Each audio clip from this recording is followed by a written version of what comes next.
Hello friends, welcome to Bismi சமையல். இன்னைக்கு நம்ம வீடியோவில் ரொம்ப புதுசான அதே சமயம் ரொம்பவே யூஸ்ஃபுல்லான நம்மளோட அன்றாட வாழ்க்கையில் தேவைப்படக்கூடிய கிச்சன் டிப்ஸ் மற்றும் வீட்டு குறிப்புகள் தான் பார்க்க போகிறோம். என்னென்ன டிப்ஸ்ன்னு பார்க்குறதுக்கு முன்னாடி நம்ம சேனலை புதுசாக பார்க்குறவங்க மறக்காம சப்ஸ்கிரைப் பண்ணிக்கோங்க. இப்போ நம்ம ஃபர்ஸ்ட் டிப் என்னங்கிறத பார்க்கலாம். ஃபெஸ்டிவல் சீசன் வந்துருச்சு. ஸோ எல்லாருமே மருதாணி இலையை பறித்து நம்ம வீட்டிலேயே அரைச்சு கைகளுக்கு வைப்போம். அந்த மாதிரி வைக்கும்போது நிறைய பேரோட கம்ப்ளைண்ட் என்னன்னா மருதாணி செவக்கவே மாட்டேங்குதுன்னு சொல்றீங்க. ஸோ எப்படிப்பட்ட மருதாணி இலையாக இருந்தாலும் பரவாயில்ல, உங்கள் கையில் நல்ல செக்க செவேல்னு செவக்கணும்னா இப்போ நான் சொல்கிற மாதிரி நீங்கள் அரைச்சி வைங்க. கையிலையும் சரி நகத்துலேயும் சரி சூப்பராக செவக்கும். ஃபஸ்ட்டு நீங்கள் மருதாணி இலையை பறித்ததுக்கப்புறமா அதில் இருக்கக்கூடிய குட்டி குட்டி காம்பு அப்புறம் பூச்சி இலை எல்லாத்தையும் கம்ப்ளீட்டாக ரிமூவ் பண்ணிடணும். காம்பு காஞ்ச இலையெல்லாம் இருந்ததுன்னா மருதாணி செவக்காது. அடுத்து இந்த இலையை நம்ம நல்லா கழுவி எடுத்துக்கலாம். இந்த மருதாணி செடி ரோட்டுக்கு மேலே இருந்ததுனால ரொம்ப பொழுதியாக இருக்குது. நீங்கள் வீட்டு தோட்டத்தில் தான் வச்சுருந்தீங்க அப்படின்னா லைட்டாக அலசி எடுத்துக்கோங்க. எவ்வளோ தூசியாக இருக்குது பாருங்கள். அடுத்து ஒரு சின்ன மிக்ஸி ஜார் எடுத்துகிட்டு இந்த இலையை நம்ம அரைச்சிடலாம். மொத்தமாக இலையை போடக்கூடாது, கொஞ்சம் கொஞ்சமாக சேர்த்து தான் நம்ம அரைக்கணும். மொத்தமாக போட்டுட்டோம் அப்படின்னா இலை நமக்கு அரைப்படாது. இது கூடவே நான் கொஞ்சமாக புளி சேர்த்துக்கிறேன். இவ்வளோ மருதாணிக்கு இந்த அளவுக்கு புளி போதுமானதாக இருக்கும். ஃபஸ்ட்டு தண்ணி எதுவுமே சேர்க்காம லைட்டாக இந்த மாதிரி சுற்றி எடுத்துக்கோங்க. நமக்கு தேவைப்பட்டுச்சுன்னா மட்டும்தான் தண்ணி சேர்க்கணும். அடுத்து நான் இன்னும் கொஞ்சம் இலை சேர்த்துக்கிறேன். ரொம்ப கம்மியாக இருந்ததுனாலும் நமக்கு சரியாக அரைப்படாது. இந்த புளி சேர்த்து அரைச்சாலே போதும், மருதாணி சூப்பராக செவக்கும். நான் புளி சேர்த்து அரைச்சி பார்த்துட்டேன், அப்படியும் மருதாணி எனக்கு செவக்கலைன்னு நினைக்கிறவங்க மட்டும் இது கூட 2 கிராம்பு சேர்த்துக்கோங்க. புளியும் கிராம்பும் சேர்த்து அரைக்கும் போது கலர் சூப்பராக இருக்கும். தண்ணி சேர்க்கும் போது ரொம்ப சேர்த்துறாம ஒரு டீஸ்பூனாக சேர்த்து இந்த அளவுக்கு அரைச்சி எடுத்துக்கோங்க. மருதாணி ரொம்ப தண்ணியாக இருந்தாலும் செவக்காது, இந்த அளவுக்கு திக்னஸ் இருக்கணும். இன்னொரு முக்கியமான விஷயம் என்னென்னா மருதாணியை அரைச்ச உடனேயே வைக்கக்கூடாது. அரைச்சி ஒரு கிண்ணத்துக்கு மாற்றிட்டு அதை 1 மணி நேரத்துக்கு அப்படியே விட்டுருங்க. 1 மணி நேரத்துக்கு அப்புறமா பார்த்தீங்கன்னா மருதாணியோட கலர் மாறி இந்த மாதிரி இருக்கும். மருதாணி இலையிலேருந்து கலர் எல்லாமே வெளியில் வந்திருக்கும். ஸோ இந்த டைமில் நீங்கள் வச்சிங்கன்னா மருதாணி சூப்பராக செவக்கும். இதை பார்க்கும்போதே உங்களுக்கு தெரியும் எவ்வளோ சூப்பராக செவந்திருக்குன்னு. இதோட கலரே ரொம்ப ரெஃப்ரெஷிங்காக இருக்கும். ஸோ நீங்களும் இதே மாதிரி ட்ரை பண்ணி பாருங்கள். பொதுவாகவே நம்ம சப்பாத்திக்கு கோதுமை மாவெல்லாம் பிசையும்போது பார்த்தீங்கன்னா நிறைய பேருக்கு தண்ணியோட அளவு தெரியாமல் நிறைய தண்ணி ஊற்றி லூஸாக பிசைஞ்சிருவாங்க. அப்படி இல்லைன்னா ரொம்ப கம்மியாக தண்ணி ஊற்றி நல்லா டைட்டாக பிசைஞ்சிருப்பாங்க. இப்படி நம்ம பிசைஞ்சோன்னா சப்பாத்தி திரட்டுறதுக்கு ரொம்ப கஷ்டமாக இருக்கும். அதே சமயம் சப்பாத்தியும் நமக்கு நல்லா ஹார்டாக இருக்கும், சாஃப்டாக இருக்காது. ஸோ மாவு நல்ல கரெக்டான பதத்தில் சாஃப்டாக இருக்கிற மாதிரி எப்படி பிசையணுங்கிறத பார்க்கலாம். ஒரு மெஷரிங் கப்பில் நான் 1/2 கப் அளவுக்கு தண்ணி சேர்த்துருக்கேன். தண்ணி வெது வெதுப்பான தண்ணியாக இருக்கிற மாதிரி பார்த்துக்கோங்க. 1 கப் மாவுக்கு 1/2 கப் அளவுக்கு தண்ணி கரெக்டாக இருக்கும். இப்போ இதில் நமக்கு தேவையான அளவுக்கு உப்பு சேர்த்து நல்லா கலந்து விட்டுக்கலாம்.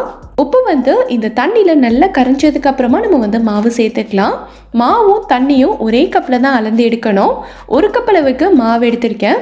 இதை நம்ம தண்ணியில் சேர்த்து நல்லா கலந்து விட்டுறலாம். நல்லா கிளறி விட்டுட்டே இருந்தீங்கன்னா மாவு இந்த மாதிரி தான் இருக்கும். இப்போ தண்ணி பத்தலைன்னு நினச்சி கூட சேர்த்துறாதீங்க. இந்த தண்ணியே நமக்கு கரெக்டாக இருக்கும். அடுத்து நம்ம கையால் பிசையணும். பிசையும் போது எல்லா மாவுமே ஒன்றா சேர்ந்து வந்துடும். கொஞ்சம் அழுத்தம் கொடுத்து எல்லாத்தையும் ஒன்றா சேர்த்தாலே போதும். மாவு அவ்வளோ சாஃப்டாக இருக்கும். உங்கள் பாத்திரத்துலேயோ கையிலையோ கொஞ்சம் கூட ஒட்டவே ஒட்டாது. இன்னொரு சிஸ்டர் கேட்டிருந்தாங்க, நம்ம சப்பாத்திக்கு மாவு திரட்டும் போது ஒரு 5-6 சப்பாத்திக்கு சேர்த்து நம்ம திரட்டி வச்சுட்டோன்னா அடுத்த மாவு ஒன்றோட ஒன்று ஒட்டிக்குது, எடுக்கவே வரமாட்டேங்குது, என்ன பண்ணணும்னு கேட்டிருந்தாங்க. நான் ஏற்கனவே நம்ம வீடியோவில் சொல்லியிருந்தேன். ஸோ பார்க்காதவங்களுக்காக இப்போ சொல்கிறேன். நீங்கள் கொஞ்சம் கூட டென்ஷனே ஆக வேண்டாம். இதை அப்படியே எடுத்து நல்ல சூடான சப்பாத்தி கல்ல போட்டுருங்க. ஒரு 10 செகண்ட்க்கு அப்புறமா இதை இன்னொரு பக்கம் திருப்பி விட்டுறலாம். இப்போ இதை பார்த்தாலே உங்களுக்கு தெரியும் மாவு லைட்டாக ஓரத்தில் பிரிஞ்சுட்டு வருது பாருங்க. இதை நீங்கள் அப்படியே பிரிச்சிடலாம். இந்த மாதிரி செய்யும்போது உங்களுக்கு மாவு கொஞ்சம் கூட பிஞ்சே வராது. நீங்கள் எப்படி திரட்டி வச்சிங்களோ அதே மாதிரி சூப்பராக வரும். அடுத்து நீங்கள் எப்பயும் போல் சப்பாத்தி சுட்டுக்கலாம். இன்றைக்கி நான் 2 மாவு ஒன்றோட ஒன்று ஒட்டினதை செஞ்சு காட்டியிருக்கேன். இதே மாதிரி தான் 5-6 மாவு ஒன்றோட ஒன்று ஒட்டினாலும் நீங்கள் இதே ப்ராசஸை செஞ்சு எல்லாத்தையுமே தனித்தனியாக ஈஸியாக பிரித்து எடுத்துடலாம். இந்த டிப் உங்களுக்கு யூஸ்ஃபுல்லாக இருந்ததுன்னா நம்ம வீடியோவை லைக் பண்ணிக்கோங்க. இப்போ நம்ம அடுத்த டிப் என்னங்கிறத பார்க்கலாம். பொதுவாக நம்ம வீட்டில் கண்ணாடி எல்லாம் க்ளீன் பண்ணணும்னா நிறைய பேர் வந்து கிளாஸ் கிளீனர் வச்சு ஸ்ப்ரே பண்ணி தான் துடைப்பாங்க. சப்போஸ் உங்ககிட்ட கிளாஸ் கிளீனர் இல்லைன்னா இந்த கண்ணாடியை நல்லா பளிச்சுன்னு புதுசு மாதிரி க்ளீன் பண்ணுறதுக்கு என்ன பண்ணணுங்கிறத நான் சொல்கிறேன். இந்த மாதிரி ஒரு க்ளீனான காட்டன் துணி எடுத்துக்கோங்க. உங்ககிட்ட மைக்ரோ ஃபைபர் கிளாத் இருந்ததுன்னா ரொம்பவே பெஸ்ட்டாக இருக்கும். இதுக்கு நம்ம யூஸ் பண்ண போகிறது பார்த்திங்கன்னா சானிடைசர் தான். எல்லார் வீட்லேயுமே கண்டிப்பாக சானிடைசர் இருக்கும். ஸோ இதை வந்து துணியில் நம்ம கொஞ்சமாக ஸ்ப்ரே பண்ணிக்கலாம். உங்கள் கண்ணாடியோட அளவுக்கு ஏற்ற மாதிரி நீங்கள் சானிடைசரை ஸ்ப்ரே பண்ணிக்கோங்க. இப்போ இதை வச்சு கண்ணாடி ஃபுல்லாகவே நல்லா தொடச்சி விட்டுருங்க. நான் துடைக்கும் போதே உங்களுக்கு நல்ல டிஃப்ரென்ஸ் தெரியும்னு நினைக்கிறேன். இந்த மாதிரி நீங்கள் துடைக்கும் போது கண்ணாடி வந்து நல்லா பளிச்சுன்னு புதுசு மாதிரி இருக்கும். நீங்கள் எத்தனை மெத்தட் ட்ரை பண்ணியிருந்தாலும் பரவாயில்ல, இந்த மெத்தடில் ஒரே ஒரு தடவை க்ளீன் பண்ணி பாருங்கள். இனி எப்போவுமே இதே தான் செய்வீங்க. அந்தளவுக்கு க்ளீனாக இருக்கும். நீங்கள் ட்ரை பண்ணி பாருங்கள். இது யூஸ்ஃபுல்லாக இருந்ததுன்னா எனக்கு கமெண்ட்டில் சொல்லுங்கள். இப்போ நம்ம அடுத்த டிப் என்னங்கிறத பார்க்கலாம். நம்ம வீட்டில் இருக்கிற கத்தியெல்லாம் பார்த்தீங்கன்னா நாளாக இதோட ஷார்ப்னஸ் வந்து குறைஞ்சி போயிடும். நீங்கள் நிறைய வீடியோவில் பார்த்துருப்பீங்க. இந்த கத்தியை ஷார்ப் பண்ணுறதுக்கு ஒரு செராமிக் கப்போட பேக் சைடில் வச்சு தேய்ச்சா நல்ல ஷார்ப் ஆயிரும்னு சொல்லியிருப்பாங்க. ஸோ ஒரு சிஸ்டர் வந்து நம்ம கமெண்ட்டில் கேட்டிருந்தாங்க, அந்த செராமிக் கப்பில் வச்சு ஷார்ப் பண்ணுற மெத்தட் சுத்தமாக ஒர்க் அவுட்டே ஆகலை, நீங்கள் வந்து வேறு ஏதாவது டிப் இருந்தால் சொல்லுங்கக்கான ஒரு சூப்பரான ஈஸியான ஐடியா இருக்குது. இதுக்கு நமக்கு தேவையானது பார்த்திங்கன்னா சாண்ட் பேப்பர் தான். அதாவது உப்பு தாள்னு சொல்லுவாங்கள்ல, அதுதான் நம்ம வந்து யூஸ் பண்ண போகிறோம். இவ்வளோ பெரிய பேப்பர் நமக்கு தேவைப்படாது. இதுலேருந்து ஒரு சின்ன பீஸ் மட்டும் கட் பண்ணி எடுத்துக்கிட்டா போதும். இப்போ இதில் இருக்க சொரசொரப்பான சைடில் நம்ம கத்தியை வச்சு நல்லா தேய்ச்சி விட்டுறலாம். எந்த அளவுக்கு வேகமாக அழுத்தி தேய்க்க முடியுமோ அந்த அளவுக்கு தேய்ச்சிக்கோங்க. ஒரே இடத்துல வச்சு தேய்ச்சிட்டு இருக்காம உப்புத்தாளோட மற்ற இடத்துலையும் கொஞ்சம் தள்ளி வச்சு தேய்ங்க. ஏன்னா ஒரே இடத்துல தேய்க்கும் போது அந்த இடம் சாஃப்ட் ஆயிரும். ஸோ சொரப்பாக இருந்தால் தான் கத்தி வந்து நமக்கு நல்ல ஷார்ப் ஆகும். ஸோ தள்ளி வச்சு தேய்ங்க. இந்த மாதிரி நீங்கள் செய்யும் போது கொஞ்சம் நேரத்திலேயே கத்தி வந்து நல்ல ஷார்ப் ஆயிரும். ஸோ கண்டிப்பாக ட்ரை பண்ணி பாருங்க. இந்த டிப் உங்களுக்கு யூஸ்ஃபுல்லாக இருந்ததுன்னா நம்ம சேனலை சப்ஸ்கிரைப் பண்ணிக்கோங்க. இப்போ நம்ம அடுத்த டிப் என்னங்கிறத பார்க்கலாம். நிறைய பேர் வந்து கரம் மசாலா எப்படி செய்யறதுன்னு கேட்டிருந்தீங்க. ஸோ கரம் மசாலா செய்யறதுக்காக நான் வந்து ஒரு பேனை சூடு பண்ணியிருக்கேன். பேன் வந்து ரொம்ப சூடாக இருக்கக்கூடாது, ரொம்ப மிதமான சூடில் இருந்தாலே போதும். 3 டேபிள் ஸ்பூன் அளவுக்கு பட்டை எடுத்திருக்கேன். பட்டை வந்து இந்த மாதிரி சுருள் பட்டையாக இருக்கிறதா பார்த்து எடுத்துக்கோங்க.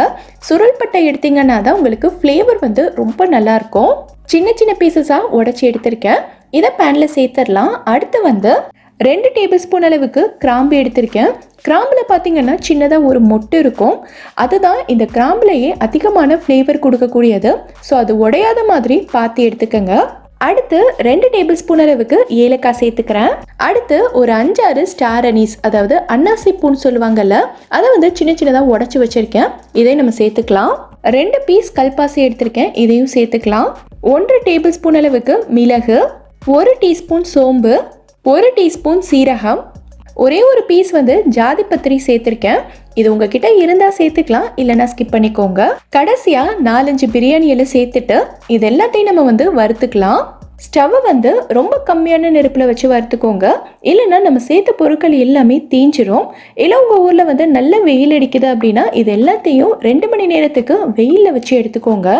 கை பொறுக்கிற சூடில் வந்ததுக்கு அப்புறமா இதை வேறொரு பிளேட்டுக்கு மாற்றிட்டு மறுபடியும் அதே பேன்லேயே 3 டேபிள் ஸ்பூன் அளவுக்கு முழு மல்லி சேர்த்து இதையும் நல்லா வறுத்துட்டு வேறொரு பிளேட்டில் மாற்றி ஆற விட்டுக்கலாம். நல்லா ஆறுனதுக்கு அப்புறமா ஒரு சின்ன மிக்ஸி ஜாரில் மாற்றி நல்லா பவுடர் பண்ணி எடுத்துட்டிங்கன்னா சூப்பரான கரம் மசாலா வந்து உங்களுக்கு ரெடி ஆயிரும். இதை வந்து நீங்கள் ஒரு பாட்டிலில் போட்டு ஸ்டோர் பண்ணிக்கிட்டிங்கன்னா 6 மாதம் வரைக்கும் யூஸ் பண்ணிக்கலாம். ட்ரை பண்ணி பாருங்கள். எல்லாரும் தீபாவளி பலகாரம் செய்கிறதுக்கு ஸ்டார்ட் பண்ணியிருப்பீங்க. பொதுவாக நம்ம வந்து தட்டையெல்லாம் செய்யும்போது பார்த்திங்கன்னா நல்லா கிறிஸ்பியாக வரணுங்கிறதுக்காக எண்ணெயை வந்து நல்லா சூடு பண்ணிவிட்டு மாவில் சேர்த்து செய்வோம். அந்த மாதிரி நம்ம சூடான எண்ணெய் சேர்க்கும் போது அந்த பலகாரத்தை ரொம்ப நாளைக்கு வச்சுருக்க முடியாது. அதில் வந்து ஒரு மாதிரியான சிக்கு வாடை வர ஆரம்பிச்சிடும். ஸோ தட்டை வந்து நம்ம நிறைய நாளைக்கு ஸ்டோர் பண்ணி வச்சுருந்தாலும் சிக்கு வாடை வராமல் இருக்கணும். அதே சமயம் நல்ல கிறிஸ்பியாகவும் வரணும்னா சூடான எண்ணெய்க்கு பதிலாக இப்போ நான் சொல்கிற ஒரு பொருளை சேர்த்து செஞ்சு பாருங்கள். நீங்கள் எப்போவுமே என்னென்ன பொருள் எல்லாம் சேர்ப்பீங்களோ எல்லாத்தையும் சேர்த்துட்டு சூடான எண்ணெய்க்கு பதிலாக 1 டேபிள் ஸ்பூன் அளவுக்கு பட்டர் சேர்த்துக்கோங்க. பட்டர் வந்து உருக்கி சேர்க்கணுங்கிற அவசியம் கிடையாது, ரூம் டெம்பரேச்சரில் இருந்தாலே போதும். இது எல்லாத்தையும் மாவோடு சேர்த்து நல்லா கலந்து விட்டதுக்கு அப்புறமா நீங்கள் வந்து எப்பயும் போல் தண்ணி ஊற்றி பிசைஞ்சுக்கலாம். இந்த தட்டையை பரத்துறதுக்காக நம்ம எப்போவுமே ஒரு பிளாஸ்டிக் கவரில் எண்ணெய் தேய்ச்சி தான் பரத்துவோம் இல்லையா? நான் இன்னைக்கு வந்து இதுக்கு ஆடி எக்கோபேக்கோட குக்கிங் அண்ட் பேக்கிங் பேப்பர் எடுத்திருக்கேன். இதில் வந்து நம்ம எண்ணெய் தடவ வேண்டிய அவசியமே கிடையாது. ஒட்டாமல் சூப்பராக வரும். நல்லா மெல்லிசா பரத்திட்டு ஒரு ஃபோர்க் வச்சு அங்கங்கே லைட்டாக குத்தி விட்டிங்கன்னா இது வந்து பூரி மாதிரி பொங்காமல் நல்லா ஃப்ளாட்டாக வரும். பட்டர் சேர்த்து செய்கிறதுனால நல்ல கிறிஸ்பியாக இருக்கும். அதே சமயம் இதை வந்து நீங்கள் 1 மாதம் வரைக்கும் ஸ்டோர் பண்ணி வச்சு யூஸ் பண்ணிக்கலாம். இதில் கொஞ்சம் கூட சிக்கவாடை வரவே வராது. இதை கண்டிப்பாக ட்ரை பண்ணி பாருங்கள். இந்த டிப் உங்களுக்கு யூஸ்ஃபுல்லாக இருந்துச்சுன்னா நம்ம சேனலை சப்ஸ்கிரைப் பண்ணிக்கோங்க. இப்போ நம்ம அடுத்த டிப் என்னங்கிறத பார்க்கலாம். இந்த டிப் பார்த்தீங்கன்னா நம்ம கடைசியாக போட்டிருந்த வீடியோவோட கமெண்ட்டில் ஒரு சப்ஸ்கிரைபர் சிஸ்டர் கேட்டிருந்தாங்க. இப்போ இருக்க இந்த மழை நேரத்தில் நம்ம வீட்டில் இருக்கிற உப்பெல்லாம் பார்த்தீங்கன்னா ஒரு மாதிரி கட்டி கட்டியாக தண்ணி விட்ட மாதிரி ஆயிடுது. இந்த தண்ணி விட்ட உப்பை வந்து நமக்கு யூஸ் பண்ண முடியல, வேஸ்ட் ஆகிற மாதிரி இருக்குது. ஸோ இந்த மாதிரி ஆகாமல் இருக்கிறதுக்கு என்ன பண்ணணும்னு சொல்லுங்கக்கான. இந்த மாதிரி ஒரு டிஷ்யூ எடுத்துட்டு உங்கள் டப்பாவோட சைஸ்க்கு ஏற்ற மாதிரி மடிச்சுக்கோங்க. உங்கள் வீட்டில் இந்த மாதிரி டிஷ்யூ இல்லைன்னாலும் பரவாயில்ல, ஏதாவது ஒரு எழுதாத பேப்பர் இருந்ததுன்னா அதை எடுத்துட்டு இந்த மாதிரி மடித்து டப்பாவோட அடியில் வச்சுருங்க. இப்போ இது மேலே நம்ம வந்து உப்பு கொட்டிக்கலாம். இந்த மாதிரி நம்ம செய்யும்போது உப்பில் ஏதாவது ஈரப்பதம் இருந்ததுனாலும் நம்ம வச்சிருக்க டிஷ்யூ வந்து ஃபுல்லாக அப்சர்வ் பண்ணிடும். உப்பு வந்து கொஞ்சமாக இருந்ததுன்னா பரவாயில்ல, நம்ம இந்த மாதிரி அடியில் ஒரு டிஷ்யூ மட்டும் போட்டாலே போதும், எல்லா ஈரப்பதத்தையும் உறிஞ்சிரும். ஆனால் நிறைய உப்பெல்லாம் இருந்ததுன்னா நமக்கு வந்து இந்த டிஷ்யூ மட்டும் பத்தாது ஈரப்பதத்தை உறிஞ்சிறதுக்கு. ஸோ அந்த மாதிரி டைமில் நம்ம என்ன பண்ணலான்னா, என்னென்னா ஒரு டிஷ்யூவில் இந்த மாதிரி கொஞ்சமாக அரிசி சேர்த்துக்கங்க. எந்த அரிசியாக இருந்தாலும் பரவாயில்ல, கொஞ்சமாக எடுத்து இந்த டிஷ்யூவில் வச்சுட்டு நல்லா சுற்றி இந்த மாதிரி ரப்பர் பேண்ட் போட்டுருங்க. டிஷ்யூ இல்லைனாலும் பரவாயில்ல, ஒரு துணியில் வச்சு இந்த மாதிரி நல்லா கட்டிடுங்க. இப்போ இதை வந்து நம்ம உப்பு டப்பாக்குள்ளே போட்டு வச்சுக்கலாம். இந்த மாதிரி நம்ம செய்யும்போது அரிசி வந்து எல்லா ஈரப்பதத்தையுமே உறிஞ்சிரும். எவ்வளோ நாள் ஆனாலும் பரவாயில்ல, இந்த உப்பில் தண்ணி விட்ட மாதிரி ஆகவே ஆகாது. ரொம்ப யூஸ்ஃபுல்லாக இருக்கும்னு நினைக்கிறேன். ட்ரை பண்ணி பாருங்கள். மழை நேரத்தில் பார்த்தீங்கன்னா இந்த மாதிரி வெங்காயம் எல்லாமே ஒரு மாதிரி ஈரமாகவே இருக்கும். மழை பெஞ்சு எல்லா வெங்காயமும் ஈரமாயிடுறதுனால இது வந்து நமக்கு ரொம்ப சீக்கிரமாக அழுகி போயிடும். ஒரு சில வெங்காயம் பார்த்தீங்கன்னா நம்ம வெளியில் பார்க்கும்போது நல்லா இருக்கிற மாதிரி தான் இருக்கும். ஆனால் நம்ம வந்து கட் பண்ணி பார்க்கும்போது தான் தெரியும் உள்ளே இருக்கிற பகுதியெல்லாம் ஒரு மாதிரி அழுகி போயிருக்கும். ஸோ இந்த மாதிரி வெங்காயம் எல்லாம் நம்ம வந்து யூஸ் பண்ண முடியாது, தூக்கி போட்டு தான் ஆகணும். ஸோ இந்த மாதிரி பிரச்சனையெல்லாம் ஆகாமல் எவ்வளோ நாள் ஆனாலும் சரி, ஒரு வெங்காயம் கூட கெட்டு போகாமல் ரொம்ப நாளைக்கு எப்படி ஸ்டோர் பண்ணி வைக்கிறதுன்னு பார்க்கலாம். நீங்கள் கடையிலேருந்து வெங்காயம் வாங்கிட்டு வந்த உடனேவே ஒரு நியூஸ் பேப்பரில் விரித்து நல்லா காய விட்டுருங்க. இந்த மாதிரி கிச்சன்லேயே எனக்கு வந்து காய விடுறதுக்கு வசதி இல்லை அப்படின்னா ஒரு சூப்பரான ஐடியா இருக்குது. நம்ம வீட்டில் இந்த மாதிரி குழம்பு பொரியெல்லாம் சமைச்சு வச்சுருப்போம். ஸோ இந்த பாத்திரத்தோட மூடி பார்த்திங்கன்னா ஓரளவுக்கு நல்லா சூடாகவே இருக்கும். இப்போ இந்த மூடி மேலே எல்லா வெங்காயத்தையும் நம்ம வச்சிடலாம். கொஞ்ச நேரத்துக்கு அப்புறமா லைட்டாக இந்த மாதிரி பரட்டி விட்டுருங்க. இந்த மாதிரி நம்ம செய்யும்போது வெங்காயத்தில் இருக்கிற ஈரப்பதம் எல்லாமே ஓரளவுக்கு நல்லா காஞ்சிரும். இப்போ இதை வந்து நீங்கள் எந்த டப்பாவில் ஸ்டோர் பண்ண போகிறீங்களோ அதில் அடியில் இந்த மாதிரி ஒரு டிஷ்யூ போட்டுட்டு அது மேலே இந்த வெங்காயத்தை நீங்கள் வச்சுக்கலாம். இந்த மாதிரி நம்ம செய்யும்போது மழை நேரத்தில் வெங்காயம் நமக்கு ரொம்ப சீக்கிரமாக கெட்டு போகாது. ரொம்ப நாளைக்கு ஸ்டோர் பண்ணி வச்சு யூஸ் பண்ணிக்கலாம். ட்ரை பண்ணி பாருங்கள். பொதுவாகவே நம்ம எல்லார் வீடுகள்லையுமே இந்த மாதிரி சாம்பார் வைப்போம். சாதத்து கூட சாப்பிட்றதுக்கு, இல்லைன்னா இட்லி தோசை இந்த மாதிரி டிஃபன் வெரைட்டிஸ்க்கெல்லாம் நம்ம வந்து சாம்பார் வைப்போம். சாம்பார் செய்கிறது ஒன்றும் புது விஷயம் கிடையாது. ஆனால் என்னதான் நம்ம வந்து அடிக்கடி சாம்பார் செஞ்சாலும் கூட அந்த சாம்பாரில் நமக்கு வந்து மனமோ டேஸ்ட்டோ அந்தளவுக்கு இருக்காது. ஸோ நம்மளோட சாம்பார் எப்போவுமே நல்ல கமன்னு வாசனையோடையும் நல்ல டேஸ்ட்டோடையும் இருக்கணும்னா என்ன பண்ணணுங்கிறத தான் இந்த டிப்பில் நம்ம பார்க்க போகிறோம். ஃபஸ்ட்டு நீங்கள் வந்து சாம்பாருக்கு பருப்பு வேக வைக்கும்போது என்னென்ன பொருட்கள்லாம் சேர்த்து வேக வைப்பீங்களோ எல்லாத்தையும் சேர்த்து வேக வச்சு எடுத்துருங்க. நான் இன்னைக்கு வந்து குக்கரில் தான் சாம்பார் செஞ்சுருக்கேன். சிலர் வந்து பருப்பு மட்டும் குக்கரில் வேக வச்சு எடுத்துட்டு மறுபடியும் இன்னொரு பாத்திரம் வச்சு காயெல்லாம் வேக வச்சு சாம்பார் செய்வாங்க. எந்த மாதிரி செஞ்சாலுமே ஓகே தான். சாம்பார் செஞ்சு நீங்கள் இறக்கும்போது கடைசியாக இதில் நம்ம ஒரே ஒரு பொருள் சேர்த்துட்டு இறக்குனா போதும். என்னங்கிறத இப்போ பார்க்கலாம்.